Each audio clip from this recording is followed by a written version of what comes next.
Hello everyone. Today's story is about Angela Green, a 52-year-old mom who is missing from Kansas.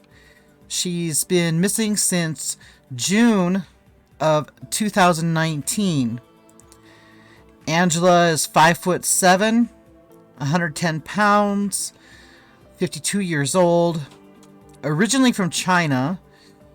She met and married Jeff Green 22 years ago, and their only child is a daughter named Ellie, who was born a few years after their marriage.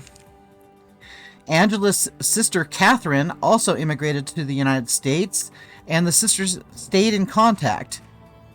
Angela has always been a stay-at-home mom since Ellie's birth. Angela has an aversion to doctors. She's only actually gone when she was pregnant with Ellie and for the birth of Ellie. She's a very protective mom, and Ellie was her complete life. Angela's neighbors say that she is kind and reserved. Angela did not really have friends. She did not drive. She did not have her own bank account. She did not have credit or debit cards. And the family did not belong to a church. Angela's social life, and basically her whole life, were her daughter Ellie and her husband Jeff. Angela rarely left the house. When she did, she was always accompanied by either her husband or her daughter. Angela always kept the house very dark inside. People wonder why. One possibility would be that she had depression. Another possibility would be if there were domestic issues, and if she were hiding bruises or something, it would be easier to hide that in the dark. When Angela spoke to her sister on the phone, she always steered the conversation away from herself, and she only talked about her sister's life or about Ellie. And Angela's sister Catherine has been concerned because at some point Angela started demanding that they only speak English on the phone, and Catherine said that Jeff could always be heard in the background during the conversations, and she knows that Jeff does not understand or speak their native Chinese, and she does not know if speaking only in English was actually Angela's idea or if it was a demand of Jeff's. Angela did have a temper, and she was known to throw things during family disagreement, and she was also very vocal when she was angered. She basically had no filter, and she would let you have it if she was angry. Angela had no social media. She very rarely carried a phone with her, and she did not text. She was old-fashioned that way. She preferred to speak in person or on the phone. The whole time that Ellie lived at home, even when she was a college student, her mom would make her lunch, and she always included notes telling Ellie how much she loved her. And another thing about Angela is that she never left home without full makeup and being very well dressed. Something very different happened on June 19th, 2019, which was a Wednesday. Ellie had just returned from being abroad, doing a study abroad program with her university. Angela and Ellie ended up having a disagreement. Angela did not like Ellie's growing independence. This could easily be some sort of culture clash. The argument became heated, with Angela yelling in both English and Chinese, and Ellie is fluent in both English and Chinese. If the two women would argue, he would go to his room and wait for it to get over. This time it did not blow over, and Angela ended up handing Ellie a pillow and telling her to leave the house. So, since she was kicked out, Ellie left, and she went to stay with her boyfriend's family, and, waited for her mom to cool down, but she never spoke to her mom again.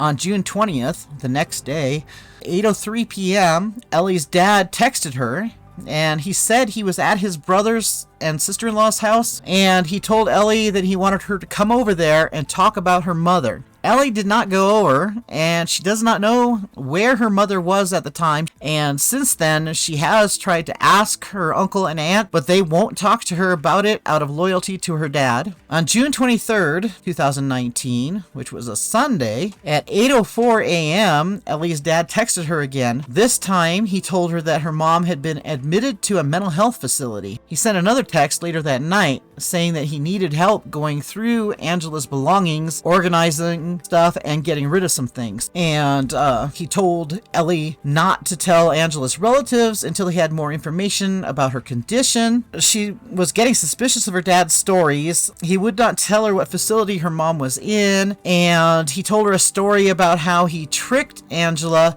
on Sunday morning, saying that they were going grocery shopping, and that instead, when they were in the parking lot of the grocery store, he dropped her off with workers from the mental health facility. And I can see why she was suspicious, because I don't think it works that way.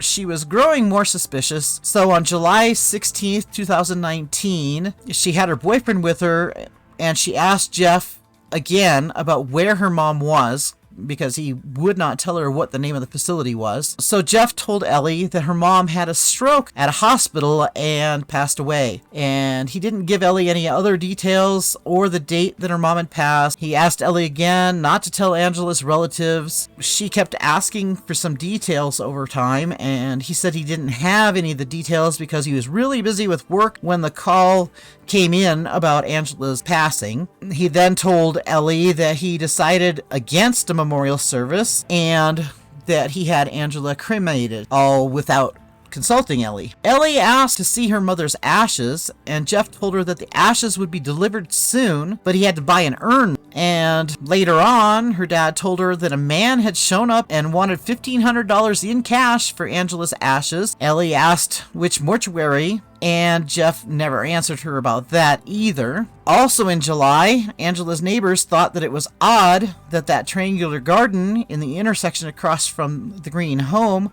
was not cared for. Angela had always maintained that area, and on the 4th of July, she always displayed an American flag in that little garden. The flag did appear that July, which would have been, according to Jeff's story, after Angela was in the mental facility, and the flag stayed there much longer than her mom usually had it up there, but the whole time the garden did not get weeded or cared for. In September of 2019, Jeff convinced Ellie to forge her mother's signature on a life insurance document. The police do now have this document. In November of 2019, Jeff told a family member that Angela had passed away, and the family traveled to Kansas to be with Jeff and Ellie.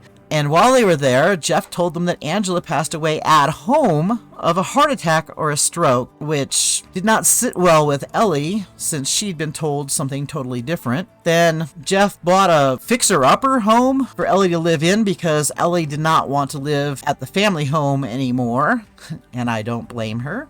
Ellie, getting more suspicious, asked her dad for a copy of her mom's death certificate, and he said that he would send it, but he never did. Then in early 2020, Ellie contacted the Vital Statistics Department herself to obtain a copy of her mother's death certificate, and they told her that there wasn't one on file in Kansas. So then the Vital Statistics Department conducted a nationwide search and discovered that there's no death certificate for Angela anywhere in the United States, and there's no cremation certificate, and also no marriage certificate for Jeff and Angela.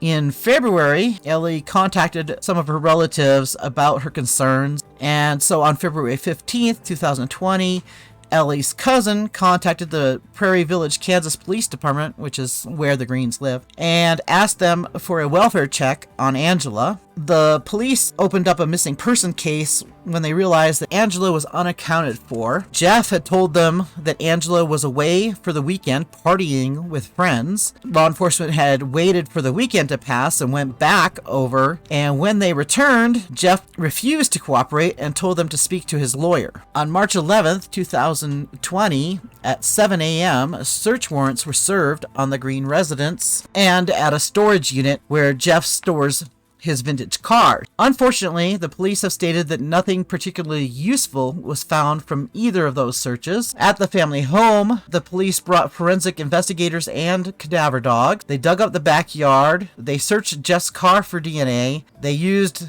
UV light to try to detect any blood or evidence of cleanup of blood, and nothing directly incriminating was found. They did note that they found the urn, and that urn was empty, and I think that at one point Jeff's story was that he purchased the urn from the man with the ashes, but police did discover that Jeff had purchased that urn himself online.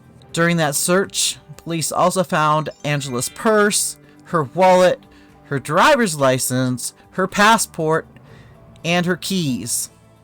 All of them at the house. The search of the storage unit where Jeff keeps his vintage cars didn't turn up anything either. The property has a large pond, and there were over 60 divers in that pond trying to find Angela, but that didn't turn anything up either.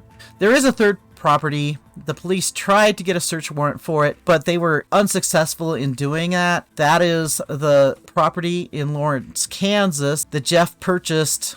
Ellie says that Jeff spent a lot of time at that property doing construction and remodeling, and the judges refused to grant a search warrant for this property, stating that the 5-month gap between Angela going missing and Jeff purchasing the property was too large of a gap to lead enough probable cause to issue that search warrant. And an interesting thing is that in May of 2020, Ellie was working on that fixer-upper property, and while she was there, she found a suspicious mound of dirt in the backyard. There's a cement stepping stone at one end, and 2 of Angela's favorite plants are their hostas and yucca plants surrounding that little mound of dirt. And since talking to her dad about that and about everything else, Ellie's dad has now changed the locks, and she's not allowed unless he's home. Ellie is still trying to find answers, trying to get a hold of her mom. She has been on Dr. Phil. She's talked to Profiling Evil.